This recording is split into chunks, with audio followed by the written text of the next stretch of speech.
세상의 모든 지식 언더스탠딩. 네. 한국의 원자력 발전 기술이 체코에 수출이 됐는데, 그렇습니다. 체코의 원전을 한국 컨소시엄이 지어주겠다고 한 거죠? 그런 거죠. 그래서 이게 뭐 굉장히 오랜만에 하여튼 원전 수출이 이루어진 것 같은데 거기에도 K를 붙였다군요. 그놈의 K. 일단 K를 붙이는 드라마도 K, 뭐 푸드도 K. 뭐 이제 막 부끄러우려고 그래. 나만 그런가? 그 뭐라고 뭐 C라고 붙일 수는 없잖아요. 아니 뭘 꼭 붙여야 됩니까? 미국이 뭐 할 때마다 뭐 US 뭐 하는 게 아니잖아요. 일본이 뭐 할 때마다 J 하는 거 아니고. 네. 아무튼 그런데 그 원전이 도대체 뭐 기본적인 뉴스들은 많이 보셨을 텐데 한국 원전이 도대체 뭐가 좋다는 건지 어떻게 싸게 만든다는 건지 하여간 그 뒷이야기, 예. 속이야기 조금 더 자세하게 예. 오늘 이슈도 나왔으니까 김상훈 기자님이 좀 자세하게 좀 알려주실 것 같습니다. 예, 이제 여러분들도 앞으로 이제 조금 좀 그 여유 되시면 네. 집에 원자력 발전소 하나씩은 다들 이제 만드실 거 아니겠어요? 네.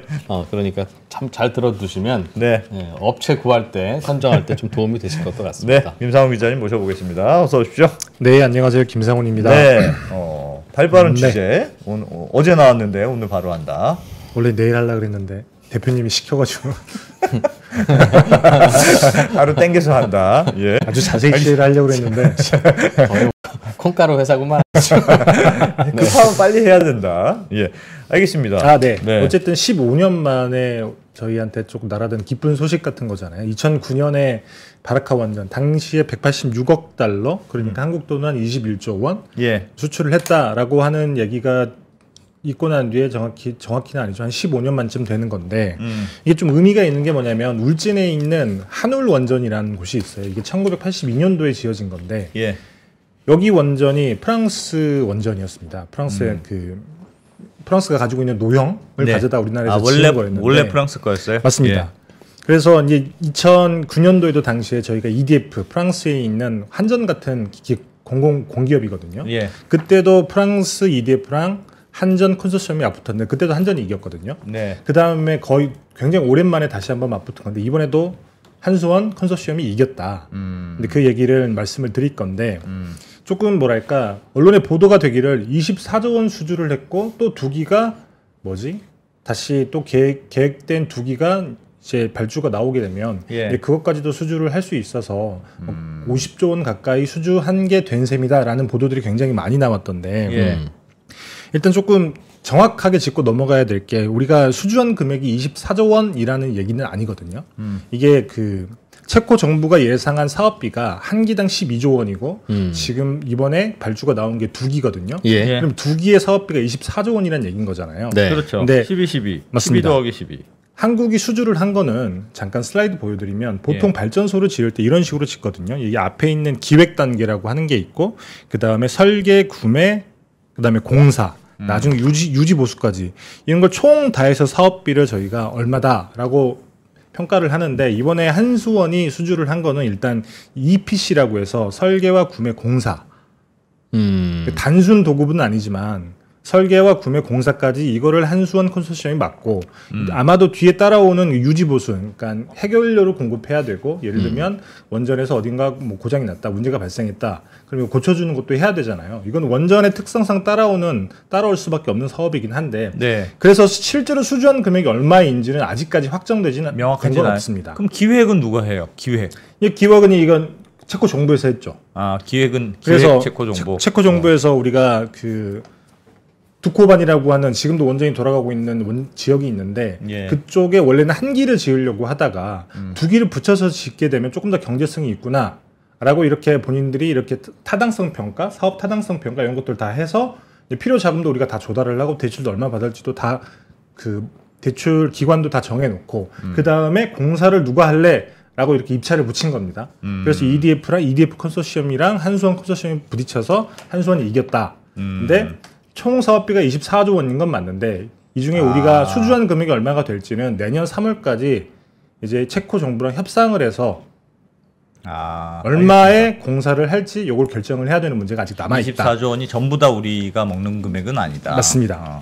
근데 입찰을 할 때는 우리는 얼마에 하겠습니다. 이렇게 써내야 되지 않아요? 대략은 써냈겠죠. 예를 들면 우리가 무조건 이 가격에 하겠습니다라는 라는 건 아닐 테고 예를 들면 보통 입찰을 할 때도 예. 우리가 요 범위 안에서 아마 공사를 할 것 같습니다라고 하는 식의 대략적인 금액을 내지 않았을까 싶은데 예. 그 금액이 엄청 낮았다고 지금 보도들이 나오던데요. 그걸로 우선 협상자를 정하는구나.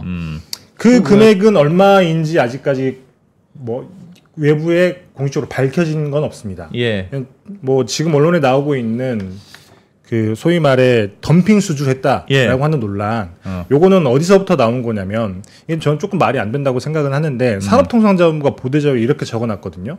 세계 원자력 협회가 2011년도에 낸 보고서가 있는데 거기에 보면 예. 우리나라 원전의 건설 단가가 1kW당 3,571달러고 네. 프랑스는 1kW당 7,931달러다. 예. 그래서 우리나라의 원전의 건설 경쟁력이 굉장히 높다라는 걸 뒷받침하는 근거로 한 줄 적어 놓은 건데 예.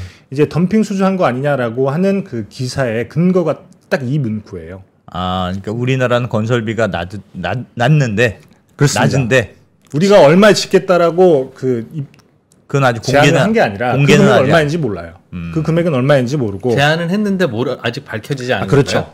그러니까 다들 그 금액은 써낸 거죠. 금액은 대략적으로 써냈을 거라고 저는 추정을 합니다. 예를 들면 무조건 이 가격에 짓겠다라는 건 아니고 이제 우리는 이 정도 가격에 지을 수 있다라고 이제 우선 협상 대상이라고 하는 거를 선정을 하기 위해서 본인들이 지을 수 있는 가격의 레인지를 넣어놓으면 이제 그 다음부터는 실제로 우리가 기자재가 얼마고 뭐가 얼마고 이런 식으로 다시 한번 정산을 하는 구체적인 협상을 하거든요. 이제 우선 협상 대상자를 정해놓고 실제로 공사비를 산출하기 위해서 굉장히 서로 간에 치열한 협상을 하는데 그 협상을 내년 3월까지 합니다. 아. 근데 그 협상이 끝나봐야 정확히 우리가 수주한 공사 금액이 얼마인지를 알 수 있다는 픽스는 거죠. 저렇게 되는 것이다. 그런데 어쨌든 우리가 지금 현재 상황까지는 건설비가 프랑스보다는 한 절반 정도 되니까 대략 좀 싸게 내긴 냈을 거야. 그렇게 그렇게 예상하는 다들 게 추정을 하죠. 합리적이긴 맞습니다. 하네요. 그 말씀하신 게 얼핏 듣다 보니 약 13년 전 그 당시 데이터 통계 같은데 2021년입니다. 2021년이에요. 그러면 최근까지의 데이터군요. 약 한 3년 전. 근데 다만 이런 건 있어요. 프랑스가 이렇게 그 원전의 건설 단가가 높은 이유 중에 하나는 뭐냐면 예. 최근에 지은 원전이 많지 않아요. 국내 지은 원전은 하나밖에 안 되고 그 다음에 핀란드에 지은 원전이 있는데 둘 다 공기가 엄청 늘어져서 굉장히 사업비가 많이 들어갔단 말이에요. 예. 그러니까 표본이 되는 두 개 사업 자체가 굉장히 공사비가 많이 들어간 사업이다 보니까 건설 단가가 이렇게 높아진 거고 예. 한국 같은 경우에는 최근에 지었던 원전들이 다 공기 안에 맞춰서 짓기도 했지만 또 국내에 지는 원전이 대부분이다 보니까 예. 이 건설비 자체가 굉장히 낮습니다. 그래서 이 둘 놓고 보는 게 뭐 맞을까 싶기는 하지만 여튼 지금까지 최근에 지었던 원전의 공사비를 계산을 해보니 그렇게 비교한 거다. 맞습니다. 그럼 이번 비교는 의미가 없네요. 그렇죠. 그래서 지금 한수원이 얼마를 넣었는지는 아무도 알 수가 없어요. 그러니까 우리도 우리나라에서 짓고 프랑스도 프랑스에서 지으면 각국의 물가나 인건비나 각국의 근로 환경에 따라서 다르니까 당연히 원가도 달라지고 공기도 달라지지만 우리도 체코 날아가서 하는 거고 프랑스도 체코에 날아가서 짓는 거면 맞습니다. 그닥 우리가 더 경쟁력 있을 만한 것이 특별히 뭐가 있을까? 우리 근로자들이 한 몇백 명 가서 짓는 게 아니라면 가서 체코에 누구한테 이제 또 일당 주고 이제 이런 거 할 텐데 뭐 조건은 다를 수 있지만 그 환경은 똑같지만 그 환경을 어떤 방식으로 활용하느냐에 따라서 이제 건설비가 달라지는 게 사실 이기도 하잖아요. 예. 잠깐 슬라이드 먼저 보여드리면 요거는 제가 4개월 전쯤이었던 것 같은데 그때 현대건설이 웨스팅하우스가 불가리아에서 수주한 그 코즐로이 원전인가요? 예. 그걸 웨스팅하우스가 수주를 했는데 이 건설을 현대건설에 맡겼더라라고 해서 그 당시에 한국 원전이 얼마나 경쟁력이 있냐라고 하는 그 리포팅을 하면서 보여드렸던 표인데 근데 보시면 최근에 원전을 지어진 원전들의 건설 단가를 다 비교를 해놓은 거예요.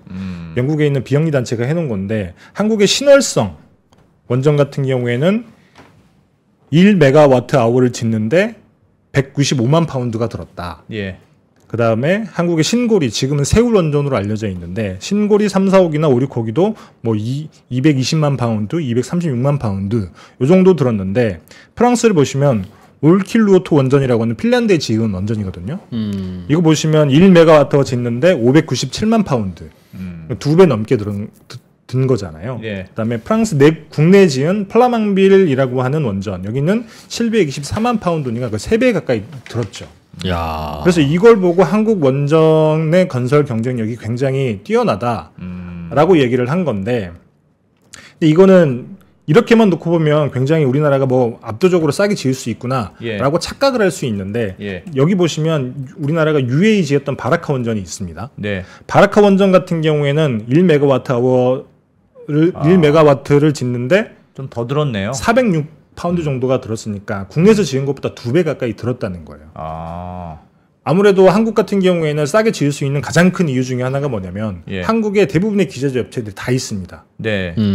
그러면 이 기자재를 그때그때 해외에서 실어오지 않고 바로바로 갖다 넣을 수가 있잖아요. 네. 이제 그러하다 보니까 공기를 굉장히 쉽게 맞출 수 있다라고 하는 장점이 있어서 잠깐 슬라이드 보여드리면 원전을 이렇게 짓거든요. 여기 보시면 이 원전을 지을 때의 그림인 건데 예. 보통 원전을 지으려면 이제 인허가를 받고 나면 이 가운데 있는 이 돔 형태의 건물에 원자로가 들어가거든요. 예. 이 원자로에 들어가는 이 주기기 이게 가장 중요합니다. 네. 그래서 인허가를 받게 되면 이 주기기를 먼저 제작 발주를 해요. 그러면 두산 에너빌리티 같은 데서 이 주기기를 만들거든요. 예. 그러면 이게 다 만들어지면 그때부터 착공을 해서 보통 한 80개월, 60개월이죠. 60개월 동안 이 그 원전 발전소를 짓게 되는데 이 원전 발전소 건물을 지을 때 굉장히 들어가는 기자재들이 많아요. 이 기자재들을 이제 예를 들면 현대건설이 이 발전소를 짓는다. 그럼 이 경납고라고 해야 되나요? 예. 이 동명태 경납고를 원자로를 지을 때 바로바로 주기기가 들어가야 되잖아요. 그러네. 이 지어질 때 바로바로 기기들이 들어와야 이 공기를 60개월 안에 맞출 수가 공기도 있는데 짧아지고 한국 같은 경우에는 원전 관련된 기자재 창원에 다 옹기종기 모여 있단 말이에요. 아. 그렇기 때문에 대부분의 기자재 업체들이 한국에 있기 때문에 요거를 그때그때 갖다 집어 넣을 수가 있는데 예를 들면 예. 바라카 원전까지만 간다고 하더라도 물론 공기는 맞출 수 있겠지만 여기서 싣고 UAE까지 가야 되잖아요. 운반비 이런 것도 들 테고 이제 어쨌든 해외에서 짓게 되면 한국 같은 경우에도 한국에서 짓는 것보다 2배 정도의 금액이 더 든다. 더 든다. 이렇게 볼 수 있는데 그래서 뭐 사실 얼마를 적어냈는지 지금도 알 수는 없겠습니다만은 바라카 원전을 비교를 했을 때 프랑스가 최근에 지었던 원전 2개 대비해서는 뭐 60에서 70% 정도의 비용이 들었다라고 볼 수 있는 거고 그러면 체코에 지을 때는 얼마가 들까? 당연히 한수원도 계산기를 두드려 봤겠죠. 그러면 그러니까 사실은 국내에서 지으면 프랑스에 비해서 인건비도 싸고 뭐 말씀하셨던 대로 이런저런 부품들이나 안에 들어가는 것들이 다 있으니까 네. 아무래도 뭐 편리하게 지을 수 있을 텐데 프랑스도 다 있지 않습니까? 프랑스는 뭐 우리보다 인건비는 높아요. 그것도 아니고 프랑스도 원전의 강국이니까 네. 프랑스 내에서도 이런저런 그런 뭐 말씀하셨던 그 안에 들어가는 거라든가 다 있긴 있을 것 같은데요. 프랑스가 뭐 전 세계에서 미국 다음으로 원전이 많은 나라이기 때문에 예. 당연히 예전에는 많이 있었거든요. 근데 예. 프랑스 같은 경우에도 새 원전을 지은 게 굉장히 오랜만이에요. 프랑스가 잠깐 슬라이드 다시 한번 보여드리면 예. 이 플라망빌 3호기라고 하는 원전을 지은 게 굉장히 오랜만에 이게 3.5세대 원전 같은 건데 이게 2005년에 착공을 했거든요. 근데 한 근 20년 가까이 새 원전을 짓지 않다가 이 원전을 짓다 보니까 예를 들면 원전이 계속 지어져야 되는데 그 그래야 원전이 기자재 끊기 업체들도 그쵸. 먹고 살고 먹고 그러지. 사는데. 맞습니다. 아. 근데 오랜만에 짓다 보니까 당연히 서플라이 체인이 조금 무너져 있었던 겁니다. 그래서 이 서플라이 체인이 무너져 있다 보니까 기자재 업체 이런 것들을 갖다 붙이다 보니까 굉장히 오랜 시간 걸렸고 그래서 이 플라망빌 원전 같은 경우에는 2007년에 착공을 했던가 그럴 거예요. 예. 2007년에 착공을 했는데 아직까지 상업 운전을 하지 못하고 있습니다. 자기 나라에 짓는 지금 건데. 이제 맞아요. 지금 시운전을 하고 있는 거예요. 어.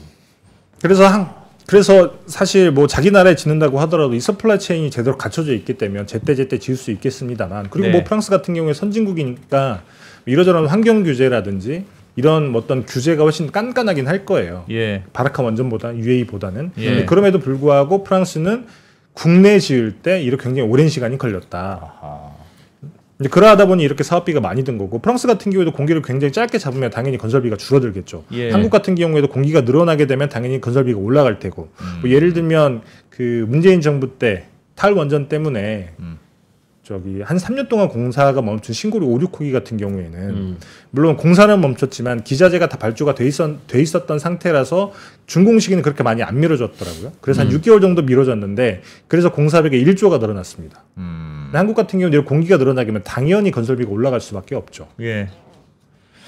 그렇군요. 그러면 이거를 자꾸 여쭤보는 이유가 굉장히 원전이 우리도 사실 약간 소강 상태에 있었다가 네. 이제 체코 원전 뭐 우선 협상 대상자라서 완전히 픽스된 건 아니겠습니다만 어쨌든 수출 성과를 이뤘어요. 그러면 앞으로도 한국 원전이 상대적으로 프랑스 등등등에 비해서 경쟁력이 확실히 있고 이번에도 뭐 기사 나온 거 보면 거부할 수 없는 제한 뭐 그런 걸 했다고 하던데 야 이것도 안 받으면 너희는 사람도 아니지 뭐 이런 걸 제안했다는 거잖아요. 그래서 그러면 앞으로 우리가 야 이거는 한국이 진짜 이거는 잘 만들어 싸게 그래서 계속 우리가 다 먹을 수 있는 걸로 기대해야 되는 건지 아니면 이번에만 진짜 빅세일 특별 세일 해줬다. 이번에 우리 안 받으면 우리 진짜 죽을 것 같아. 그래서 그냥 확 낮춰서 뭐 현지 언론에서 덤핑이라는 얘기가 나올 정도로 그렇게 좀 무리해서 한 건지 그걸 잘 모르겠어요.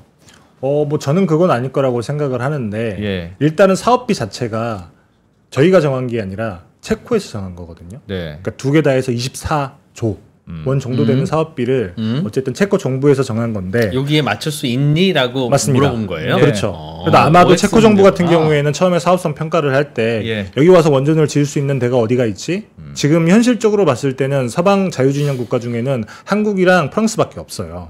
그럼 얘네가 최근에 지었던 건설 비용이 얼마였지? 싸움을 했을 거 아니겠습니까? 그래서 가중평균을 해서 이 정도 되면 둘 다 들어와서 이렇게 입찰을 해볼 수 있겠구나 라고 해서 아마도 한 14조 두 기에서 24조 정도의 금액을 사업비로 잡았을 거고 그 사업비 안에서 공사비가 가장 부치가 커요. 그렇기 때문에 예를 들면 잠깐 슬라이드 보여드릴게요. 요거는 조금 사례가 다르긴 하지만 요거는 한전이 직접 주인으로 들어가서 했던 바라카 원전 사업의 사업 구조예요. 그때 당시에 바라카 원전 같은 경우에는 한국이 뭐 186억 달러 그러니까 20조 원 정도의 수주를 했다라고 기사가 많이 났었죠. 근데 실제 사업비는 얼마냐면 캠코가 18% 에코티를 넣고 그다음에 그 UAE 원자력 에너지 공사가 82% 에코티를 넣어서 그게 총 47억 달러였습니다.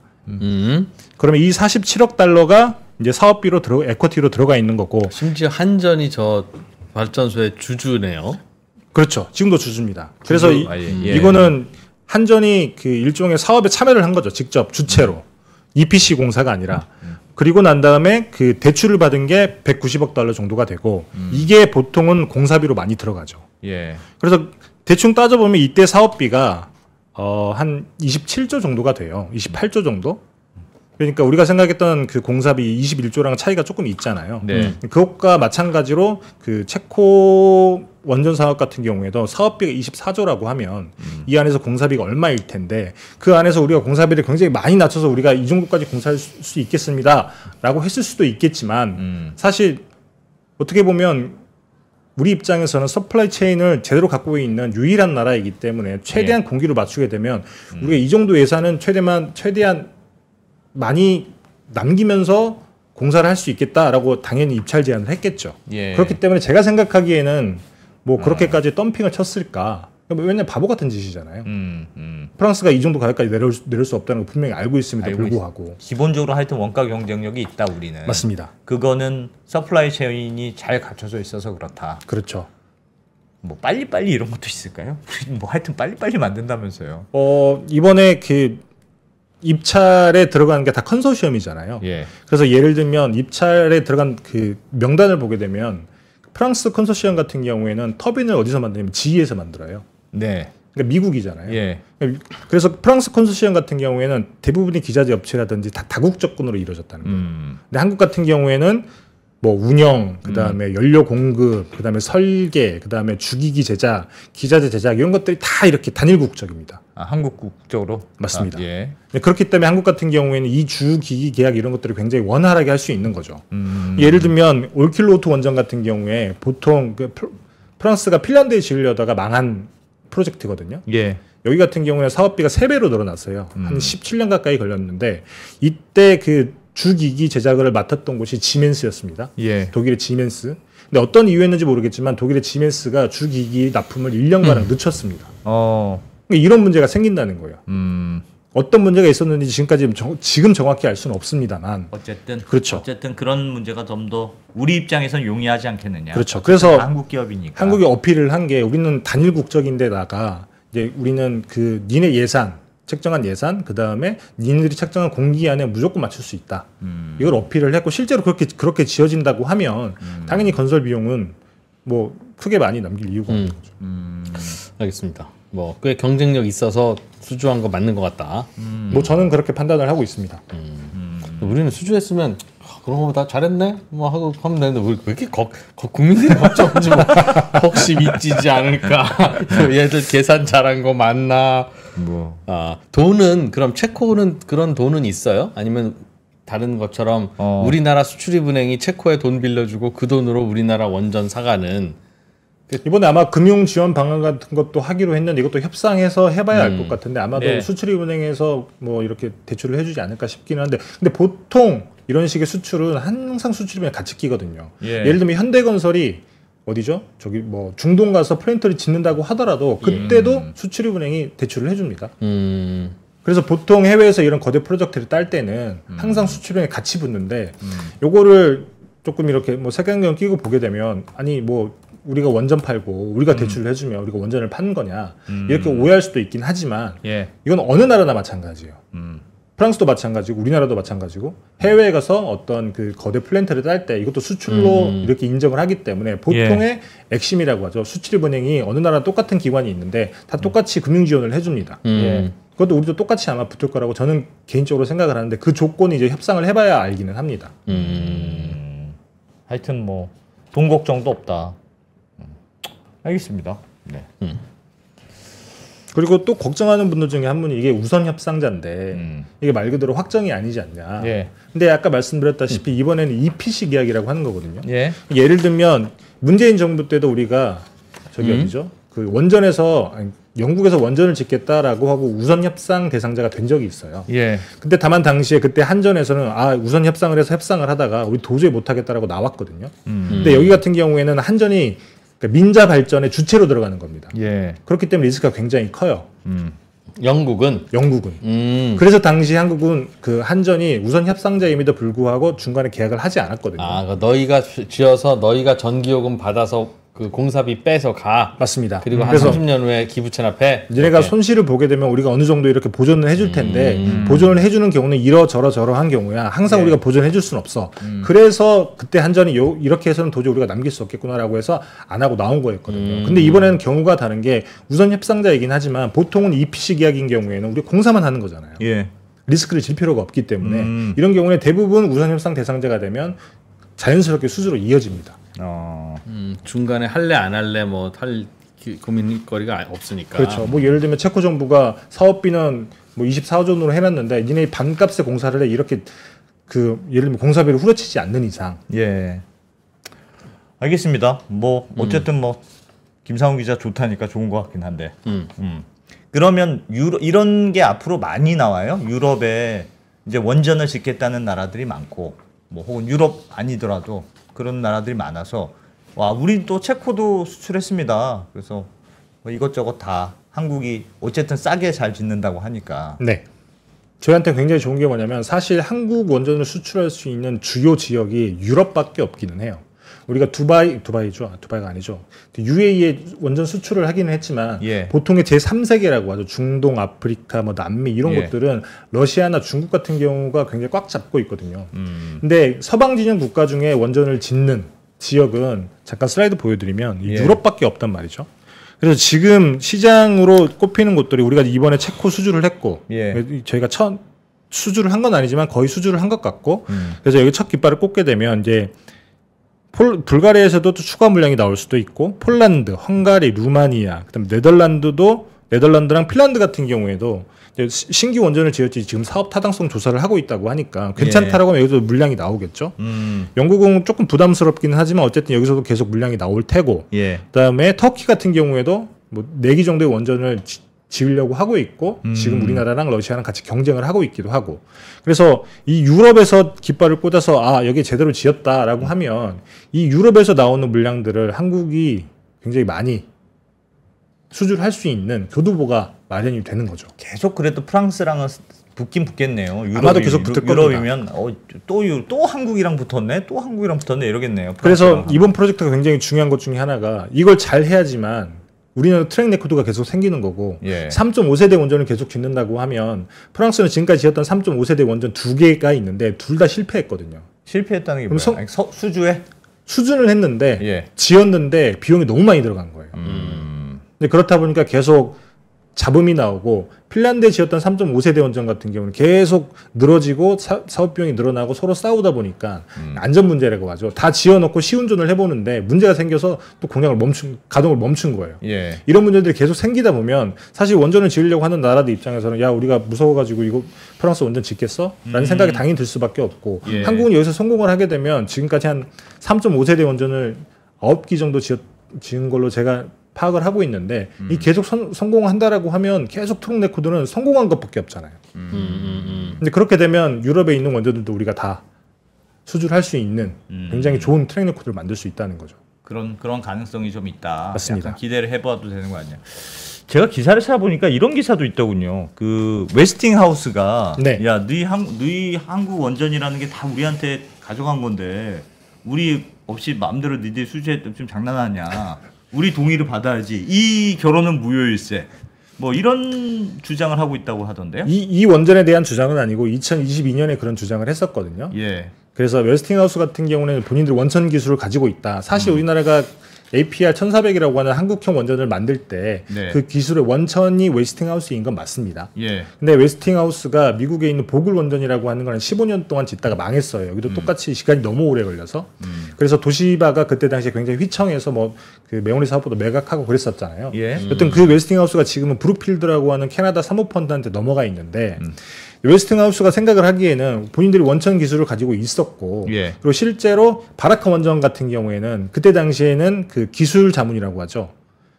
이제 계약이 맺어져 있기 때문에 그때 당시에 바라카 원전을 수출을 할 때는 그 계약 기간 아니어서 한국에서 총 매출액의 5% 정도의 그 로열티를 지급을 했었습니다. 웨스팅하우스에 맞습니다. 그럼 같이 수주한 셈이네요, 사실상. 그렇죠. 당시만 하다 같이 수주한 건 아니지만 그때 자문료를 주기로 계약을 했던 거였죠. 근데 그 계약이 끝이 났어요.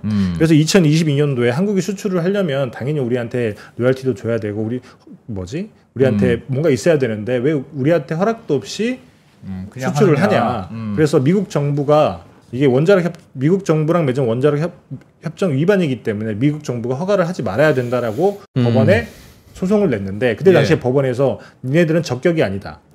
그러니까 이미 그 계약은 끝이 났기도 하고 니네들이 승인을 한 해 만에 적격이 아니기 때문에 이런 소송을 제기할 자격이 없다라고 해서 기각을 했어요. 그리고 난 다음에 웨스팅하우스가 다시 소송을 해서 지금 소송이 진행되고 있기는 한데 뭐 저희 입장에서 해석을 한 걸 수 있겠습니다만 이미 계약이 끝이 났고 우리가 로열티를 지급할 수 있을 만한 계약이라고 하는 조항 자체가 사라져 있는 상황인데다가 이제 예를 들면 그게 문제가 있었다라고 하면 미국 정부가 당연히 나서서 야 니네 우리한테 승인받고 수출해야지 왜 우리 승인받지 않았어? 라고 제동을 걸 텐데 미국 정부가 아무것도 하지 않고 있잖아요. 근데 그 말인즉슨 전혀 법률적인 리스크가 없을 수 있다라고 해석하는 사람들이 꽤 많이 있습니다. 그거는 웨스팅하우스의 주장이지. 그렇죠. 지금 큰 변수는 아닌 것 같다. 지금 분위기로는. 그렇죠. 그래서 이번에 산업부가 브리핑할 때 이 질문이 나왔는데 산자부 장관이 어떤 얘기를 했었냐면 한국이랑 미국 정부가 원자력 협력체계 지금 구축을 하고 있는데 조만 이게 굉장히 순조롭게 진행이 되고 있고 조만간의 결과를 공식적으로 발표할 게 있을 거다라는 얘기를 했거든요. 그 말인즉슨 웨스팅하우스의 주장처럼 미국 정부가 원자력 협정을 위반했기 때문에 이거 안 된다라고 할 가능성이 굉장히 낮아져 있는 상황이다. 이렇게 말씀을 드릴 수 있을 것 같습니다. 그럼 뭐 걱정할 게 별로 없네요. 저는 개인적으로 크게 걱정할 게 없다라고 생각을 하는데 물론 이게 돌다리는 다 두들겨서 건너야 되는 게 있기는 하죠. 그래서 뭐 실제로 어떤 일이 생길지 아무도 모르니까 폴란드가 야 니네 굉장히 싸게 잘 짓는다며 국내에서 짓는 것처럼 여기서 똑같은 건설 비용 가지고 지어줘라고 예를 들어 요구를 한다. 체코가? 체코가. 그렇다고 하면 우리는 받을 수가 없기 때문에 이건 안 된다라고 이렇게 우선 협상 대상자 지위를 부여받았지만 최종 계약을 안 할 수도 있는 거죠. 예. 다만 체코가 그럴 가능성이 굉장히 낮다고 저는 생각을 합니다. 왠지 이상한 게 없다니까 이상하게 불안하네. 그러니까 이런 좋은 일이 우리에게 벌어질 리가 없어. 뭔가 좀 중간에 이상한 일이 있지 않았을까? 제가 100% 확신을 하는 건 아닙니다만 여러 이런 상황들을 봤을 때 네. 굉장히 뭐 가능성이 높고 그렇게 크게 리스크가 있는 것 같지는 않다. 이런 말씀을 드리는 거예요. 앞으로 유럽에서 원전 그 발주가 꽤 많이 나온다면서요? 그렇죠. 근데 원전 발주도 꽤 많이 나오는데 이것도 다 따져봐야 되는 거예요. 예. 체코처럼 주인이 정부이고 단순히 예를 들면 EPC를 맡기고 그 다음에 나중에 핵 연료 공급이나 유지 보수 이런 것만 조금씩 도와주는 그런 모델이면 크게 상관은 없는데 예를 예. 들면 영국이나 핀란드 같은 경우는 대부분 민자 발전 사업이거든요. 예. 본인이 들어가서 직접 책임을 져야 되고. 예. 사업자가 맞습니다. 들어가는 거니까. 근데 그렇기 때문에 영국이나 핀란드 같은 경우에는 예를 들면 발주가 나온다고 하더라도 최대한 따져보고 들어가야지 덥석 예. 물었다가는 굉장히 큰 일이 날 수 있다. 근데 이번 거는 체코 정부가 발주한 물량이니까 맞습니다. 우리가 게다가 건설해주고 건설비만 딱 받으면 되는 프로젝트이니 좀 심플한 거다. 그리고 나중에 운영할 때 핵연료 공급하고 뭐 유지보수 조금 도와주는 정도. 물론 이건 최종계 어떻게 나오는지 봐야 알겠습니다만 네. 그렇게 큰 리스크가 있는 프로젝트는 아니다. 알겠습니다. 네, 뭐 저도 잘 됐으면 좋겠습니다. 전 뭐 문제 있길 바라는 거 전혀 아닌데 혹시 또 걱정할 건 없나 해서 여쭤본 거고. 알겠습니다. 하여튼 한국 원전이 뭐 잘 된다니까 좋은 소식이네요. 원전에 투자하신 분들도 많이 있으실 텐데. 네. 주가는 내렸다군요. 왜 내렸어요? 저도 그게 조금 우아하게 선방이었던 게 아닐까 싶기는 한데요. 뭐야? 에너빌리티 그 뭐죠? 두산 에너빌리티. 붙이고 떼고 뭐 이거 하는 것 때문에 뭐 삐졌나 싶지. 알겠습니다. 대충 어떤 상황인지 알겠고 또 이슈가 생기면 또 네. 설명 추가로 또 해주십시오. 김상훈 기자님 고맙습니다. 네, 고맙습니다. 네, 감사합니다.